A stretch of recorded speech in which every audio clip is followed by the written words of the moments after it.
자, 그러면 다음 질문 한번 드려보도록 할게요. 최근 정부 스탠스를 보게 되면 어쨌든 지금 공급을 늘리겠다는 생각을 되게 많이 하는 것 같고, 그러다 보니까 재건축 재개발 완화를 지금 고민하는 것 같아요. 확실히 투자자 입장이라면 규제 완화와 관련돼서 무엇부터 할지, 어떤 부분을 좀 지금부터 굉장히 눈여겨봐야 되는지, 그게 또 궁금하기도 할 것 같아요. 우선은 부동산 규제 완화들이 있지만 사실 재개발 재건축 규제 완화하겠다라는 게 이제 공약들에 있잖아요. 그래서 재개발 재건축들 많이들 주목하는데, 최근 8.16 부동산 대책이 나왔었을 때 네. 사실 많은 사람들이 얘기했죠. 맹탕 정책이다. 맹탕이라고 별 그랬죠. 내용이 없다. 부룡님이 얘기했던 것처럼 재건축 초과이익 환수제 같은 경우는 9월 달에 안을 발표하겠다. 이제 9월 됐죠. 이제 9월인데 뭐 안을 기다려봤자 그렇게 거창한 건 없을 것 같긴 해요. 왜냐면 법을 개정해야 되는데 제초안을 쭉 봤을 때 시행령 개정으로 할 수 있는 게 그렇게 많지가 않거든요. 그래가지고 이제 법 개정이 과연 우리 민주당 의원님들의 문턱을 넘어갈 수 있을까?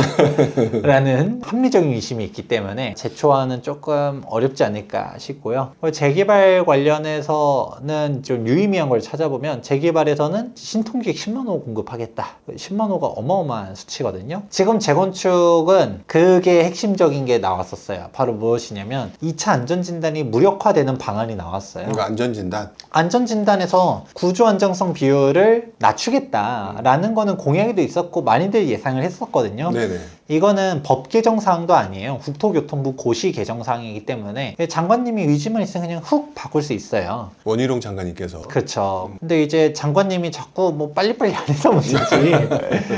자꾸 간을 보셔서 문제였지. 바꾸려고 하면 바꿀 수 있는데, 근데 안전진단 규제 완화는 이미 뻔한 내용 아니냐라고 할 수 있을 텐데, 8.16 부동산 대책이 정말 저는 이거는 천재적인 발상이다 했었던 것 중 하나가 2차 안전진단 무력화 아니거든요. 내용들을 잘 보시다 보면 이제 대책 내용 중에 이게 있어요. 그동안 의무적으로 시행되던 2차 정밀안전진단 관련해서 이 부분을 지자체장이 위례하는 경우에만 시행하도록 바꾸겠다라고 했어요. 그러면 이게 뭐지? 라고 생각할 수 있겠죠. 2차 정밀안전진단 관련해서는 사실 정확하게는 우리가 2차 정밀안전진단, 1차 정밀안전진단, 1차, 2차 이렇게 부르긴 하지만 1차, 2차라는 거는 법적 용어는 아니에요. 도시및 주거환경정비법 12조를 보면 그냥 안전진단에 대한 내용이 있고요. 네네. 정밀안전진단에 대해서. 그리고 도정법 13조를 보게 되면 안전진단의 적정성 검토라고 있어요. 근데 그거를 사람들이 이해를 잘 못하잖아요. 그래서 실제 이번 발표문도 적정성 검토에 대해서 이제 의무적으로 하던 것을 선택사항으로 바꾸겠다라고 한 거였는데, 사람들이 그걸 잘 몰라서 이걸 말하는 전문가가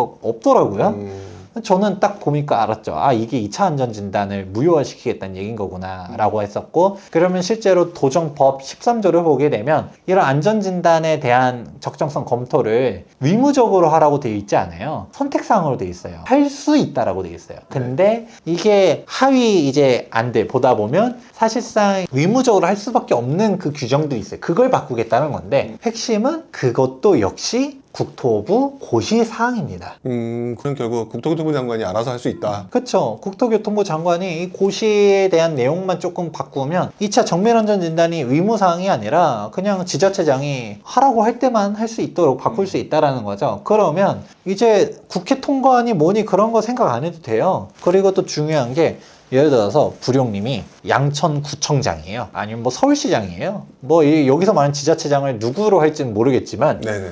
예를 들어 구청장이다 라고 해버리면 부룡님이 딱 이제 목동에서 2차 정밀안전진단을 받아야 되나 안 받아야 되나 선택을 해야 돼요. 저는 다음번 구청장 출마를 위해서 과감히 포기하겠습니다. 정답이죠.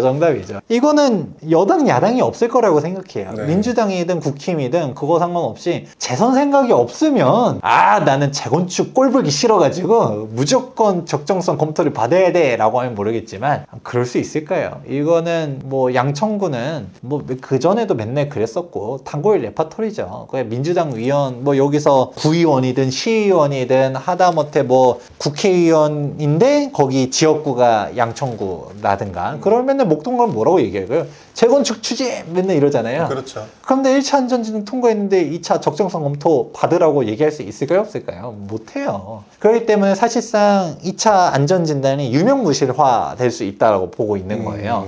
그러면 이제 재건축 투자의 길이 이제 보여지는 거죠. 1번 1번 아까 제초안은 조금 솔직히 요원하다 얘기 조금 드렸죠. 애매하다. 2번 안전진단 규제는 확실하게 풀릴 게 보인다. 그러면 어떻게 가야 되느냐? 재개발 같은 경우는 1전 1편에서 최대한 안전하면 안전한, 즉 빠르면 빠를수록 좀 더 비싸더라도 그게 괜찮다 얘기를 네. 해드렸지만, 재건축은 딱 이거예요. 확실하게 재건축 초과익 컨설제를 피한 재건축 단지로 가든가. 그 기준이 언제냐? 2017년도 12월 31일까지 최초 관리처분 인가를 신청한 재건축 단지는 제초안 부과 대상이 아닙니다. 그러기 때문에 그런 단지를 가든가. 근데 그런 단지는 비싸죠. 그렇죠. 그 단지는 비쌉니다. 그런데 어중간하게 빠른 단지를 가기보다는 애초에 초기 지역, 완전 초기예요. 이제 안전진단 막 이러고 있어요. 그건 안전진단 규제 풀리게 눈에 보여. 안전진단 또 통과되고, 그럼 또 가격 올라가고, 좋았을 인가 받으면 또 올라가고, 그 다음에 뭐 교통영향 평가, 환경영향 평가, 건축심의 이런 거 받을 때면 또 올라가고, 사업시 인가 받으면 또 올라가고. 어차피 지금 이 예정지에서 움직일 때 관리처분 인가라는 단계까지 갈 때만 하더라도 뭐 하다 보면 8년 걸립니다.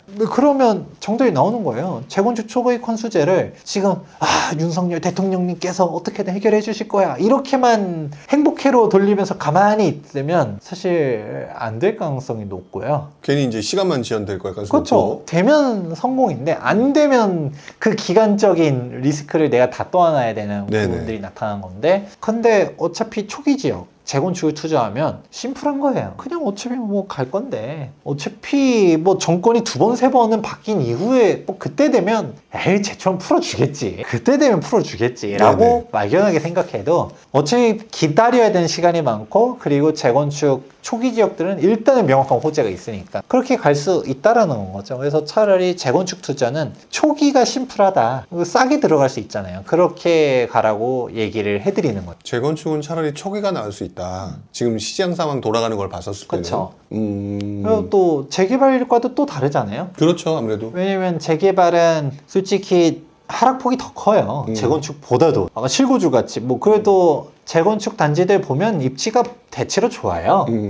뭐 강남, 여의도, 동부이천동, 목동, 오래됐어도 전세가 꽤 나갑니다. 그렇죠. 실거주 할 수 있고요. 근데 재개발은 실거주 아까 말했죠. 전세 1, 2억 그렇게 가기 때문에 재건축을 해도 뭐 내가 뭐 살지 뭐 이럴 수도 있고요. 아니면 전월세 돌려도 되는 건 거고, 뭐 목동은 그거 아니래도 애 키우면서 학군 살아도 혜택 되는 보고. 거고. 이제 그렇게 갈 수 있는 거기 때문에 시간을 고려하면서 딱 들어간다라고 하면 괜찮을 수 있는 건데, 근데 이제 재건축은 포인트들을 이제 이렇게 두 가지 나눠 가야 된다. 제초안이 하나의 쟁점 포인트, 두 번째는 이제 안전진단 풀리는 거, 이렇게 얘기를 드리죠. 어떤 면에서는 투자자들이라면 그러면 이제 이 두 가지 부분에 대해서 계속해서 신경 쓰고 좀 관찰을 좀 해야 되겠네요.